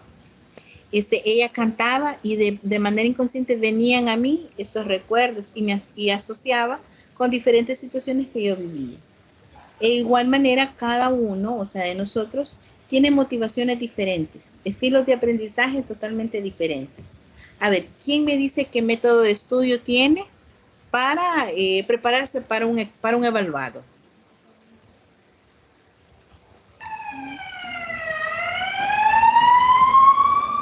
Bueno, generalmente lo que yo hago es, los convierto en audio, como por problemas visuales, ¿verdad? Que estar leyendo mucho cansa la vista. Lo que hago es convertirlos en audio y paso escuchándolos. Ah, ok. ¿Quién más? ¿Quién más? Bueno, yo quizá busco material justo visual para poder entender algunos conceptos. Y lo mismo que Juan José, trato de buscar, de hacer la lectura de los documentos para que así voy como escuchando y ya asimilando algunas cosas que no entiendo. Siempre trato de buscar algún video o algo que sea más visual que me permita entender, como por ejemplo de lo que hablaba usted, ¿verdad? Que buscar las gráficas con colores, movimientos, hace que acentúe un poco más la información y la acepte más. Ya no es tan aburrido. Ok, gracias, Olga. Pues como se percatan, son métodos totalmente diferentes que cada uno de nosotros tiene al momento de estudiar. Pues como bien lo hemos mencionado, la personalidad tiene mucho que ver en este aspecto. Las diferencias individuales se aplican como parte de la personalidad que cada uno de nosotros posee. La personalidad puede sintetizarse como el conjunto de características o patrones de sentimientos y pensamientos asociados al comportamiento. Es decir, jóvenes, los pensamientos, sentimientos, actitudes y hábitos, y sobre todo la conducta de cada persona, va a persistir a lo largo del tiempo frente a distintas situaciones, distinguiendo a un individuo de cualquier otro. Entonces, la personalidad va a persistir en el comportamiento de cada uno y va a ser congruente a través del tiempo.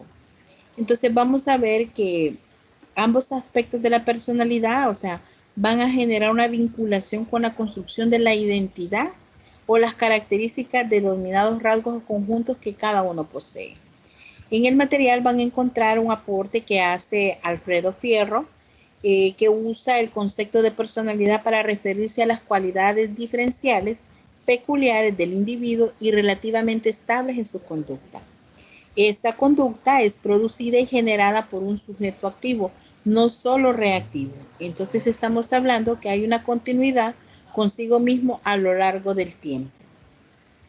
También acá entra la parte del temperamento. Entra la parte del temperamento y vemos que cómo se van ligando la parte del temperamento. Cómo va incidiendo. Está bien asociado a la personalidad. Puede definirse como el estilo de comportamiento y la forma de la característica de responder que tiene cada uno. Entonces vemos a estudiantes que son demasiado tranquilos, vemos a estudiantes que son demasiado activos, a los que usualmente denominan hiperactivos, ¿verdad? Pero son dos cosas muy diferentes. Existen niños que son demasiado activos en el aspecto de que no pueden estarse quietos por un periodo, pero hay una diferencia entre el niño hiperactivo con déficit de atención. El niño no capta la información. O sea, tiene información, pero en el momento lo olvida. Es algo que acaba de ver y tiene problemas. Más sin embargo, el niño activo es un niño sano, un niño que está en lo mejor de disfrutar, de explorar, pero es un proceso que cambia, va a variar. Usualmente vemos estos tipos de niños activos en los salones o en parvularia más que todo. Aún logramos ver niños activos que los confunden con hiperactivos hasta en segundo grado, pero ya en tercer grado el patrón conductual cambia. El niño sí puede ser un niño que le gusta hacer relajo, que son cosas muy diferentes, a un niño hiperactivo. Son bien diferentes. Tiene que ver mucho también con el temperamento que cada uno va a tener.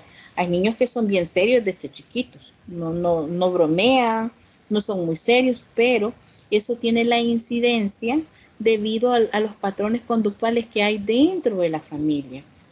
Si el niño se reúne solo con adultos, por ende el niño va a dejar de comportarse como niño. Va a tener conductas o patrones conductuales referidos a los padres. De repente va a hablar como habla el padre o habla la madre. Van a tener reacciones así muy, muy serias y de repente algunos maestros hasta se asustan por cómo son algunos niños. Pero hay otros niños que son tranquilos, que usted les dice, aquí te estás, y ahí se quedan. Entonces hay que tener también ojo y cuidado con este tipo de alumnos tranquilos, porque puede que en la casa sea todo lo contrario, que en la casa sea un torbellino, ¿verdad? Pero en la escuela sea totalmente tranquilo. Eso me sucedió a mí hace 4 años. Tenía un niño súper amoroso, súper tranquilo en el kinder, y la mamá cada vez que llegaba con el corazón en la mano y me preguntaba, señor, ¿cómo se portó el niño ahora? Y yo, pues muy bien, no da problema. Y se sorprendí y me decía, y no da problema, no le decía yo para nada. El niño, o sea, en la casa era como me decía la mamá, era un demonio de Tasmania, pero en la escuela era totalmente lo contrario. Entonces hay que tener cuidado con ese tipo de patrones de conductas porque un niño usualmente no puede comportarse de dos maneras distintas en un lugar. Entonces llamaba un poco la atención el menor, ¿verdad? Lastimosamente, pues la mamá lo retiró de la escuela. Otros niños son cálidos, acogedores, inquietos, molestos. Hay quienes andan abrazando a la maestra, no quieren soltar a la maestra va saliendo y ahí van casi colgados de ella. Algunos son lentos para responder y otros temperamentalmente difíciles. Entonces vemos cómo se van dando todo este tipo de situaciones. La personalidad es un conjunto bastante amplio que incluye características diferenciales y otros procesos que involucran el conjunto de actividades y la capacidad cognitiva que cada persona tiene.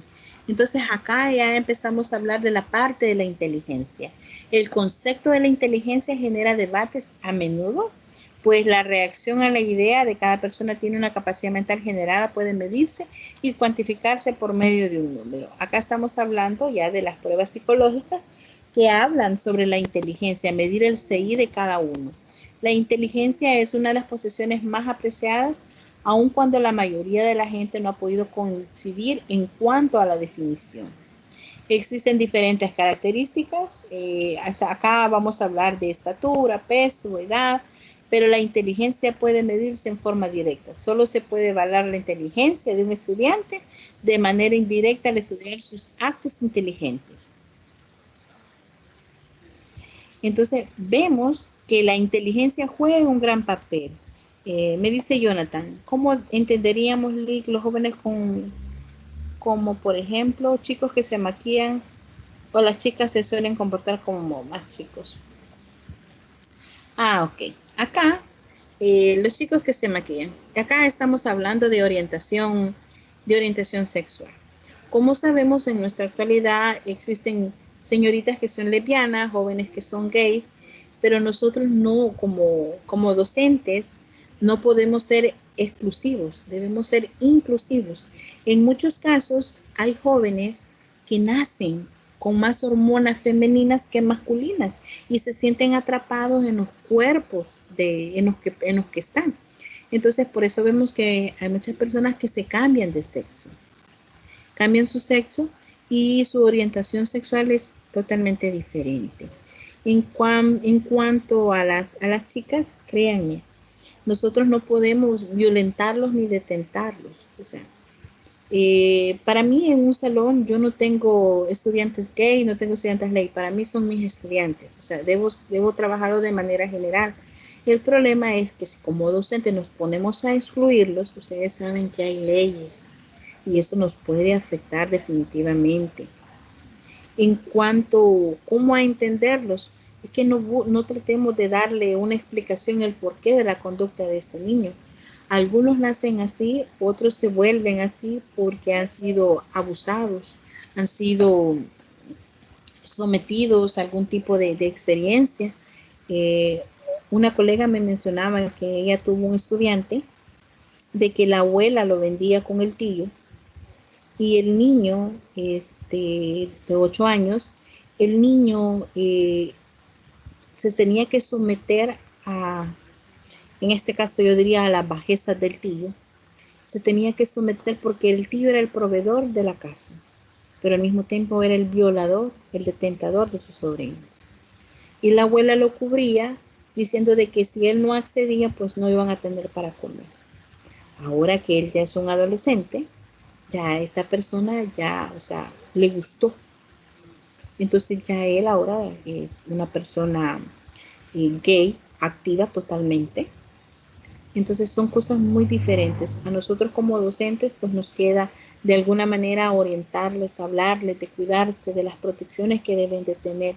Más sin embargo no podemos decirle, pero mira, vos sos machito, vos aquí, vos allá. No podemos porque estaríamos detentándolos. Entonces entraría la parte de lo que es la educación inclusiva. Tiene mucho que ver por ahí. Y como saben, hay leyes, hay normas que protegen a la comunidad LGTBIQ+, y muchos jóvenes, aunque no lo aparenten, conocen más de este tema que nosotros.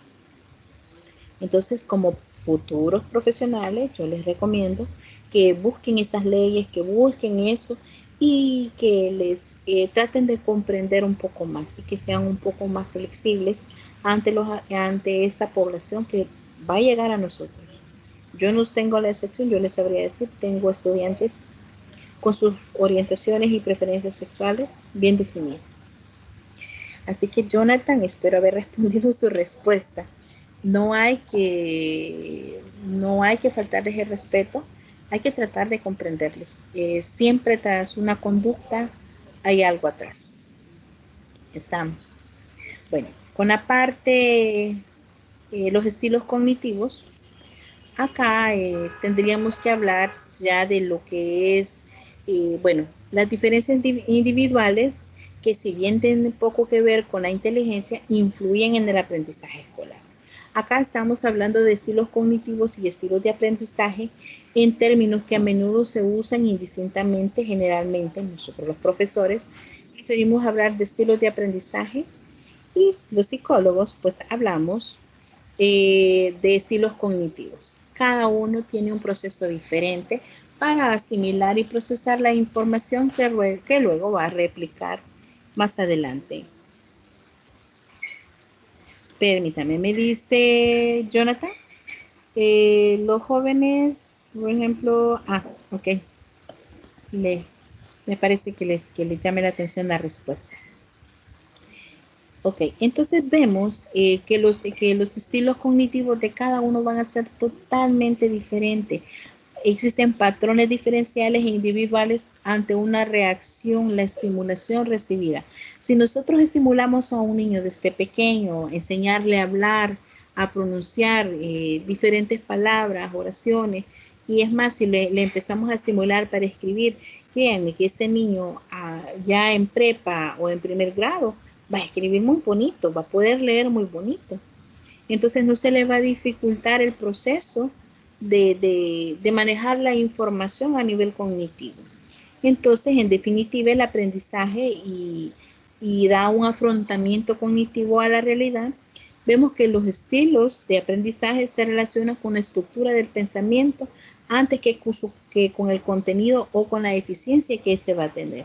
Entonces vemos cómo los modos de conocimiento van generando esa capacidad de la actitud que cada uno de nosotros va a tener y que va a favorecer de alguna manera estos estilos profundos y no van a quedar de manera superficial y va a implicar un grado elevado a los estudiantes para abordar o para adquirir el aprendizaje. Entonces es así como se les va a ayudar a encontrar este tipo de situaciones pues que van a favorecer su aprendizaje. También vamos a hablar el profesor y las diferencias individuales. Tiene mucho que ver con lo que Jonathan estaba preguntando. ¿Por qué el profesor enseña en la forma que enseña? Hay muchas razones por las cuales los maestros desarrollan las actividades de enseñanza. Es decir, tienen la intencionalidad de generar aprendizajes significativos en los estudiantes, en determinadas formas con determinados estilos. Uno es que el profesor reproduce inconscientemente prácticas de enseñanza a partir de la práctica pedagógica al cual estuvo sometido durante su tiempo de estudiante.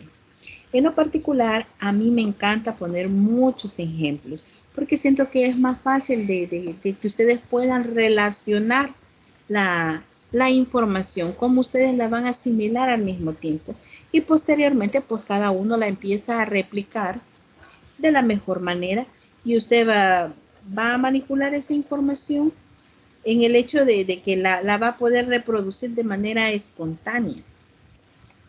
Y es así, pues, como el profesor tiene la función de ayudar a sus estudiantes, de facilitarles esa información, de hacer que estos interactúen de una manera más concreta en el proceso para adquirir su aprendizaje. Entonces, vemos que es muy importante el patrón del docente en el proceso de la adquisición de la información. Entonces, hay una unión entre las emociones y los saberes. Acá se espera, pues, el docente debe tener un perfil profesional que favorezca el desarrollo y las competencias emocionales en el estudiante y que a su vez, pues, utilice un método que le permita despertar esas competencias que cada uno de nosotros tiene. Déjenme decirle que cada uno de nosotros posee habilidades blandas. Cuando me refiero a habilidades blandas, son capacidades que cada uno de nosotros tenemos, pero que por temor al fracaso, por temor al que dirán, muchas veces no las realizamos. Y decimos, no, yo no soy bueno para eso, no, a mí eso no me lo den. Y resulta que somos muy buenos en haciendo las cosas. Pero ¿qué sucede? Muchas veces nosotros nos inhibimos o nos bloqueamos porque tenemos temor al fracaso. Y déjenme decirles, es un sentimiento de lo más normal que nos pasa a cualquiera. Todos tenemos temor a fracasar en algún momento. O temor y si me equivoqué, y si digo algo que no era así, tuve que haberlo dicho de mejor manera. Entonces, evitamos desarrollar nuestras habilidades con tal de no enfrentarnos a ese tipo de fracaso. Entonces, jóvenes, es preciso mejorar la formación de cada uno de los nuevos profesionales que traemos en esta faceta emocional, que debemos de llevarla mucho a la práctica y verlo como algo normal día a día en el aula, ya sea esta de manera presencial o ya sea esta de manera virtual. Sin embargo, pues requiere más formación específica que nos ayude a sensibilizar y que podamos asimilar todas esas necesidades que necesitan nuestros estudiantes y lograr un equilibrio que les permita desarrollarse emocionalmente. Entonces, jóvenes, el profesor debe conocer las capacidades mentales, físicas, emocionales y sobre todo las sociales de cada uno de sus estudiantes. Y a su vez, sacar las múltiples funciones, evaluarlos, el rendimiento escolar, las experiencias de aprendizaje, orientarlos, explicarles conceptos, utilizar otras metodologías que le permitan que el estudiante se posesione o que se impregne de ese conocimiento. Y es así como habría que añadir pues el factor motivacional que le va a permitir al docente destacar líderes, orientadores dentro de su aula, de su entorno. Así es que el maestro asume el rol de eje vital en el proceso de enseñanza-aprendizaje y que a su vez, jóvenes, va favoreciendo las relaciones interpersonales y fomentando el aspecto afectivo en cuanto a lo que tiene que ver con la educación. Entonces, hablamos del trabajo de las competencias emocionales que está considerado como algo básico para participar en cuanto a los conocimientos y nuestra sociedad. Y es así como se va a dar el desarrollo de un autoconcepto que va a favorecer los aspectos de intercomunicación y creatividad para adquirir el aprendizaje de los estudiantes. Entonces, como bien sabemos, tenemos que enseñar, tenemos un gran trabajo por delante, jóvenes, pero sin antes de dejar de decirles pues, que tenemos que abordar la parte empática, ser muy empático con nuestros estudiantes. Antes de juzgarlos o antes de etiquetarlos, veamos el trasfondo. Algo está pasando con nuestros adolescentes. Bueno, ya para finalizar, me gustaría saber si hay dudas con respecto a la tarea que tenemos que entregar. Está para dentro de 2 días. Para quienes ya la enviaron, pues felicidades. Para quien no, les invito a que la suban. No hay problema, no lo dejen todo para última hora, ya que muchas veces a última hora se satura el sistema y ahí están de que no logran subir la tarea a tiempo y ya les aparece con entrega tardía. Así que si no tienen dudas, jóvenes, o algún comentario extra que quieran hacer.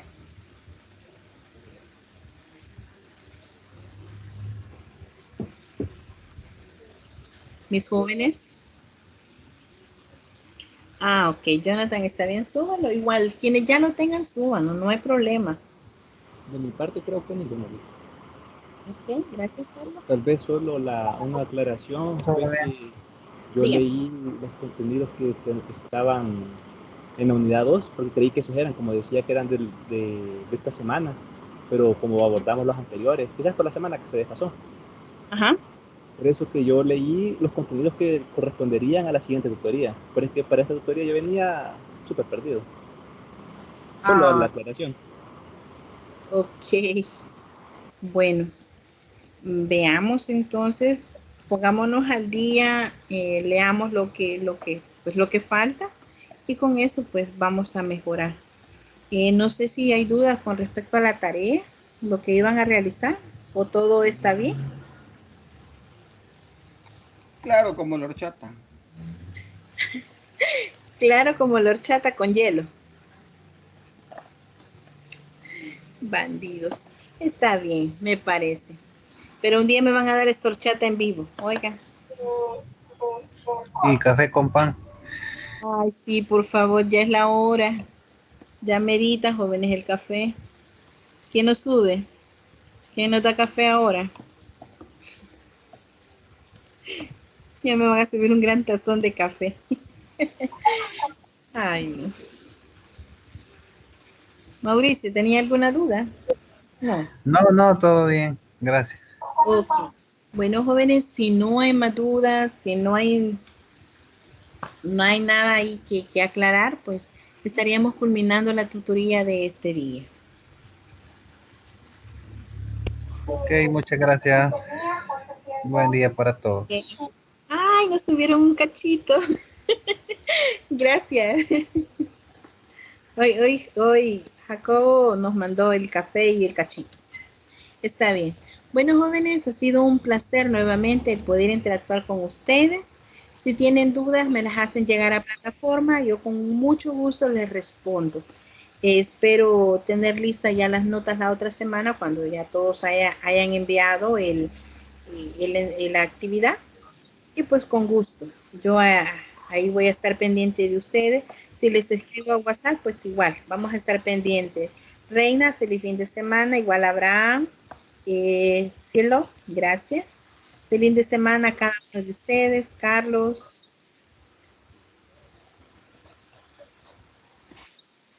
Pasen bonito fin de semana, jóvenes.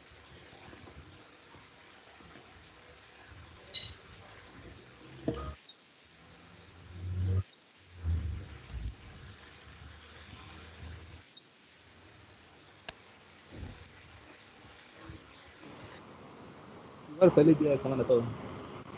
Gracias, feliz tarde. Bueno, buenas tardes, hasta la próxima. Nos vemos. Para la próxima, lean los materiales. Ajá, me van a ver. Lean los materiales, jóvenes. Pasen bonito fin de semana.